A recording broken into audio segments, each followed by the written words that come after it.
সেখানে যখন আমরা শোক দিবস পালন করি, সেখানে তারা কি লুঙ্গি ডান্স করে। মানুষ কত বড় অমানুষ হলে এটা করতে পারে।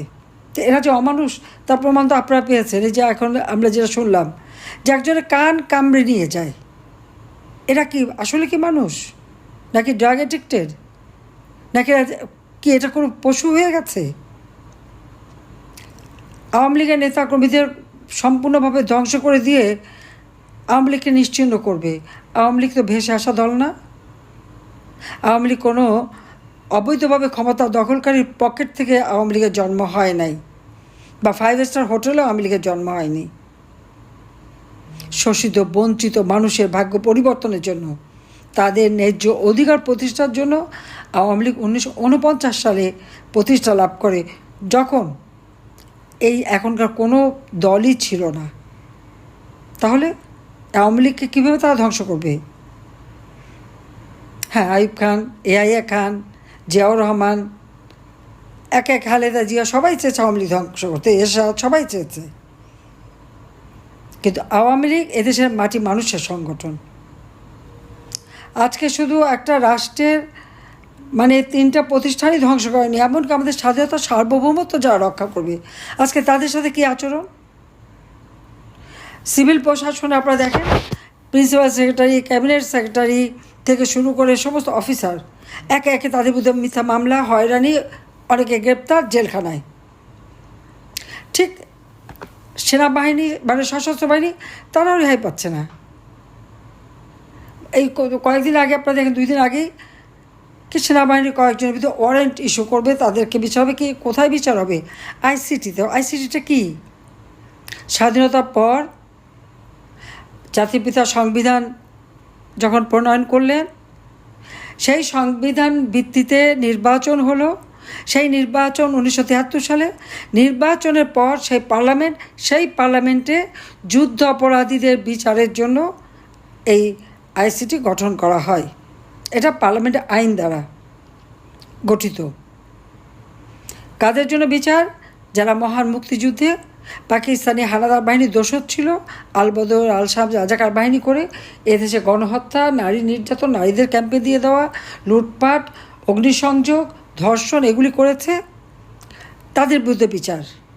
সেই বিচার শুরু করেছিলেন জাতির পিতা ইউনূস।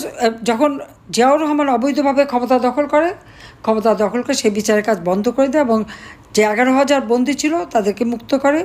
পাকিস্তানি পাসপোর্ট নিয়ে গোলাম আজম পাকিস্তানে চলে গিয়েছিল, তাকে ফেরত নিয়ে আসে বাংলাদেশে। এটাই হচ্ছে দুর্ভাগ্য শুরু। জামাতে ইসলামী ব্যান্ড ছিল বাংলাদেশে, জিয়াউর রহমান তাদেরকে রাজনীতি করার সুযোগ দেয়। সংবিধানে 12 অনুচ্ছেদ এবং 38 অনুচ্ছেদ আর্থিক সংশোধন করে এদের ভোটের অধিকার এবং সংগঠন করার অধিকার ফিরিয়ে দেয়। এবং বাংলাদেশের আদর্শ বিচ্যুত করে গিয়েছিল এই জিয়াউর রহমান, এবং তারই পদাঙ্ক অনুসরণ করে আজকে ডক্টর মোহাম্মদ ইউনূস। সেই আইসিটিকে তারা আজকে কে সংশোধন করেছে? যে ইউনূস ক্ষমতা দখল করেছে তার কোনো সাংবিধানিক ভিত্তি নাই, জনগণের ম্যান্ডেট নাই, শুধু অস্ত্র আর অর্থ, আমেরিকার ডিপ স্টেটের অর্থ, ইউএস এইডের অর্থ এবং ইহুদি ধনকুবের সোরসের অর্থ দিয়ে, এবং নিজে যে গ্রামীণ ব্যাংক, গ্রামীণ ফোন এবং গরিবের রক্তচোষা টাকা সব বিদেশে পাচার করে 6,000 টাকা বেতনের একজন এমডি ছিল ডক্টর মোহাম্মদ ইউনূস। গ্রামীণ ব্যাংকে চাকরি করত, 6,000 টাকা বেতনের চাকরি 1990 সালে পেয়েছিল। সে বিলিয়ন ডলারের মালিক সারা বিশ্বে। বাংলাদেশে তার 5,000 কোটি টাকার মতন তার ফিক্সড ডিপোজিট, বিভিন্ন নামে কল্যাণ ফান্ড, টেলিফোন, এটা সেটা করে 9-6 করে হাজার কোটি টাকা তার ফিক্সড ডিপোজিট, এবং শত কোটি টাকার মালিক। 3টা ব্যাংকে তো 118 কোটি টাকা, তারপরে তো আরও অনেক আছে। এই যে শত কোটি টাকা কোথা থেকে পেল, তার জবাব কি ইউনূস দেবে বাংলাদেশে?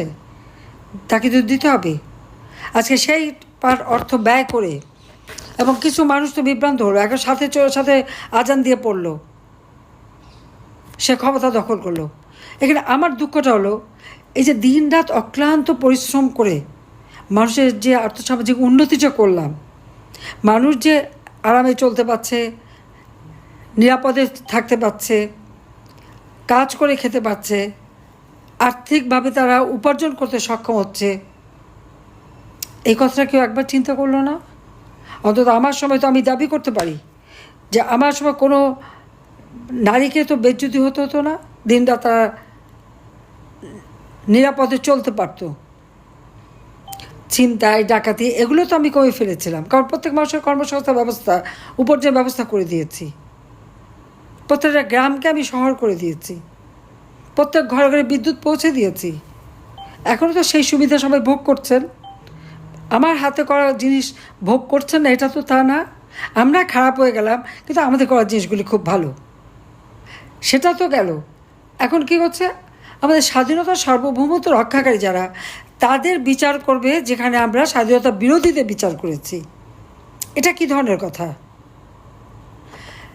সশস্ত্র বাহিনীর জন্য কিন্তু আর্মি অ্যাক্ট আছে, সেনাবাহিনীর নিজস্ব আইন আছে, এবং যদি কেউ সশস্ত্র বাহিনী কেউ যদি অপরাধ করে, তাহলে আর্মি অ্যাক্ট অনুযায়ী সেই বিচার এবং তদন্ত তারাই করবে। এখানে কিন্তু অন্য কোনো সুযোগ নাই।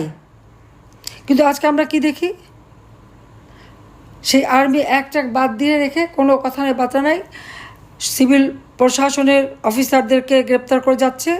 যেখানে আমরা 1998 সালের যে ফৌজদারি কার্যবিধি, এবং সেখানে 197 ধারা অনুসারে, মানে সামরিক বা অসামরিক, অর্থাৎ সিভিল প্রশাসন বা সামরিক প্রশাসনের কোনো ব্যক্তি বা কোনো কর্মচারী কেউ যদি কোনো অপরাধ করে, তাকে যদি গ্রেপ্তার করতে হয় তো সরকারের অনুমোদন লাগে। এখানে কোনো অনুমোদনের বালাই নাই। অবশ্য অনুমোদন নেবে কেন? কারণ সরকারই তো অবৈধ, ইউনুস তো অবৈধ, সেই জন্য বোধহয় তারা নেওয়ার প্রয়োজন মনে করে না, এটা আমার ধারণা। কিন্তু তাদেরকে নেবার অধিকার আছে। যখন আমরা আইসিটিতে যুদ্ধাপরাধীদের বিচার করি, তাদের ডিফেন্সে যাওয়ার ছিল। এই যে এখন যে চিফ প্রসিকিউটর তাজুল, সে কোথায় ছিল? সে তো ডিফেন্স গ্রুপে ছিল। চেয়ারম্যান সেও জামাতের, প্রসিকিউটর জামাতের, বিচারক, আইনজীবী, তার চিফ প্রসিকিউটর সবই জামাতের। মনে হয় জামাতেরই একটা রাজত্ব সেটা। আর ইচ্ছা মতো আইন পরিবর্তন। একটা আইনে বিচার কাজ চলছে, চলমান বিচার অব্যাহত থাকতে ওই আইন আবার কী করে সংশোধন করলো? ওই একই কোর্টে আবার সংশোধন করে নতুন ধারা কিভাবে যুক্ত করে? এটাও তো বেআইনি। দ্বিতীয় কথা হচ্ছে, সংসদে পাশ করা যুদ্ধ অপরাধীদের বিচারের আইন, সেটা কিভাবে শুধুমাত্র এক্সিকিউটিভ অর্ডারে সংশোধন করে তার বিচার কার্য চালাতে পারে? এটা তো চালাতে পারে না। সম্পূর্ণ আইসিটির বর্তমান যে অবস্থাটা আছে সংশোধনের পর, এটা তো কোনো আইসিটি থাকে না। সিআরপিসি অনুযায়ী যেখানে মামলা হয়, সেখানে আইসিটিতে বিচার হবে কিভাবে? আর যে ডিফেন্সে ছিল, সে কী করে চিফ প্রসিকিউটর হয়? এটা তো ব্রিচ অফ ট্রাস্ট। এটা সম্পূর্ণভাবে আইনের খেলাপ করা, মানবাধিকার লঙ্ঘন করা। যেখানে ক্যাপিটাল পানিশমেন্টের সুযোগ আছে, সেখানে এরা কি করে বিচার করে? তারা ইচ্ছা মতো করে যাচ্ছে। 29 জন সেনা অফিসারের বিরুদ্ধে তারা ওয়ারেন্ট ইস্যু করবে। কেন? কে অধিকার দিয়েছে তাদের? কার কাছ থেকে পারমিশন নিয়েছে? আর এটা করবার অধিকার তো তাদের নাই। যারা আমার স্বাধীনতা সার্বভৌমত্ব রক্ষা করবে, তাদের বিচার, যেখানে আমরা স্বাধীনতা সার্বভৌমত্বের বিরোধী যারা কাজ করেছে, স্বাধীনতা বিরোধী, তাদের বিচার যে কোর্টে হয়েছে, সেই কোর্টে বিচার করার অধিকার তো ওদের নাই। কিন্তু এখানে তো আজকে তো কোনো আইনের শাসন নাই। বিচার বিভাগ তো সেই আসিফ নজরুলের লেলিয়ে দেওয়া এবং ইউনুসের মেটিকুলাস ডিজাইন অনুযায়ী ওই ছাত্র নামধারী কিছু সন্ত্রাসী যে চিফ জাস্টিসের বাড়ি আক্রমণ করে, চিফ জাস্টিস সেখান থেকে কোনো মতে প্রাণে বাঁচেন। ইউনুস যে ক্ষমতা দখল করলো, 104 ধারা সম্পর্কে বলা হলো হাইকোর্টের মতামত। হাইকোর্ট কি কোর্ট বসেছিল? সেখানে কোনো আর্গুমেন্ট হয়েছে? সেখানে কোনো কথা হয়েছে? কথা তো হয়নি। সবই ভুয়া। আমার নামে যে চিঠিটা, সেটাও ভুয়া। আমি কোনো চিঠিও তার মানে রিজাইন করবে তো কোনো চিঠি দেয়নি তো আমি। এমনকি আমার সিগনেচার দেখাচ্ছে আমি পিজিআরের যে মানে একটা ভিজিটার বইতে সই করছি, সেইটা দেখিয়ে বলছে ওটা নাকি আমি সই করছি। তার মানে এর ইউনূসের আগামাথা সবই হলো ভুয়া। তাও যদি দেশটা ভালো চালাতে পারতো, ওই সুদখোর আবার দেশ চালাবি কোত্থেকে? সে তো মানুষের রক্ত চুষে খাওয়া অভ্যস্ত। ঘরে ঘরে হাহাকার, মাথা পিছু আয় কমে গেছে, জিনিসের দাম বেড়ে গেছে। ইউনূসটাকে খুব সস্তায় খাওয়াবে, খাওয়াচ্ছে না সস্তায়? আমি নাকি অনেক বেশি দামে খাওয়াতাম, এখন নাকি সব কিছু সস্তা। হ্যাঁ, তরি তরকারি যদি 100 টাকা দাম হলেও সস্তা হয়, বা কাঁচামরিচ যদি 300-400 টাকা দাম হলে সস্তা হয়, আমার কিছু বলার নাই। কিন্তু যারা তখন গাল ভরে বলতো, তারা কোথায়? তাদের ন্যায় নীতির কথা গেল কোথায়? শেখ হাসিনা ক্ষমতা থাকলে খুব ন্যায় নীতির মানে বচন বের হয়, এখন বের হয় না কেন? এখন মুখে কুলুপাটা কেন? কারণ আছে, কেউ কথা বলতে পারবে না, সবার মুখ বন্ধ। এই সরকারের সমালোচনা করলে ওই যে সেই বিভুরঞ্জনের মতো লাশ হয়ে নদীতে ভাসতে হবে, প্রতিষ্ঠার আগুনে পোড়ানো হবে। এখন আর কারো গলায় স্বর পাওয়া যায় না। কাজে এই অবস্থার থেকে দেশ আর জাতিকে মুক্ত করতে হবে, আর মুক্ত করতে পারে একমাত্র আওয়ামী লীগই। কারণ আওয়ামী লীগ ছাড়া বাংলাদেশের মানুষের ভাগ্য আর কেউ পরিবর্তন করেনি, কোনদিন করবেও না। কারণ সবাই আসে লুটে খেতে, দুপয়সা কামাই করতে। আপনারা দেখেন না, সব বৈষম্যহীন রাজনীতি বলে বৈষম্যহীন আন্দোলন, এমনই বৈষম্য যে সব জায়গায় দলীয়করণ, প্রত্যেকটা জায়গায় আজকে দলীয়করণ এবং অর্থ সম্পদ বানিয়ে 6 মাসও যায়নি ইউনূসের সেই মানে সমন্বয়করা সব একেবারে নাদুস নুদুস হয়ে গেছে টাকা পয়সা বানিয়ে। আঙুল ফুলে কলা গাছ সবাই, 100 কোটি টাকা বানিয়ে এখন 1000 কোটি টাকা স্বপ্নে বিভোর। দেশের কোনো উন্নয়ন কাজ নেই। আমি যে কটা কাজ শেষ করে আসলাম, যেগুলি শেষ হয়েছে সেগুলি করে করে ভাবা নিচ্ছে, অথবা আমি সেই কালুরঘাট রোড কাম রেল ব্রিজের সমস্ত ডিজাইন সব কিছু আমার করে দেওয়া, ভিত্তিপ্রস্তর স্থাপনের খুব বড় ঢেকুর। কোনো একটা কাজ তো করতে পারেনি, করবে না তো তারা। দেশের উন্নয়ন চায় না, দেশের মানুষ আরও গরিব হলে পরে। ইউনূসের কথাই হচ্ছে, জিনিসের দাম যত বাড়বে, দেশের মানুষ যত গরিব হবে, তারা তাদের খাদ্যের মানে কীভাবে খাদ্যের সন্ধানেই এত ব্যস্ত থাকবে যে কেউ আন্দোলনে যাবে না। কাজেই মানুষকে যত কষ্ট দিয়ে তার ক্ষমতার মসনদ আরও নির্বিঘ্ন করা এবং কীভাবে থাকবে এই চিন্তাই সে বিভোর। কাজে এর হাত থেকে দেশকে রক্ষা করার জন্য যা কিছু আছে তাই এখন নামতে হবে। আর এই সশস্ত্র বাহিনী, আমি জানি না এদের কি মানে, আমি তো তাদের সব ধরনের ট্রেনিং থেকে শুরু করে সব থেকে আধুনিক ট্রেনিং দিয়েছিলাম। শান্তিরক্ষা বাহিনীতে আমার সময় 1 নাম্বার ছিল বাংলাদেশ, আজকে সেই বাংলাদেশ 3 নাম্বারে নেমে গেছে। আর যেভাবে সেনাবাহিনীকে ইউনূস ব্যবহার করেছে, তাতে তাদের ভাবমূর্তি আন্তর্জাতিকভাবে এবং জাতিসংঘে ওই সেক্রেটারি জেনারেলের যতই এনে টুপি মাথায় দিয়ে ইফতারি খাওয়াক, ভাবমূর্তি তো নষ্ট হয়ে গেছে। তাই ভবিষ্যৎটা কী, কতজনদের ফেরত আসবে তার ঠিক নেই। আমি তো বলে বলে ঠিকঠাক করে দিয়েছিলাম, কিন্তু আজকে সেই শেষ। আর তারপর এই সমস্ত অফিসারদের বিরুদ্ধে তারা কিভাবে, কোন সাহসে তারা ওয়ারেন্ট ইস্যু করে? এত সাহস পায় কোত্থেকে? আবার সেটা প্রশ্ন। ওখানে কি এখন সাহসী লোক কেউ নাই?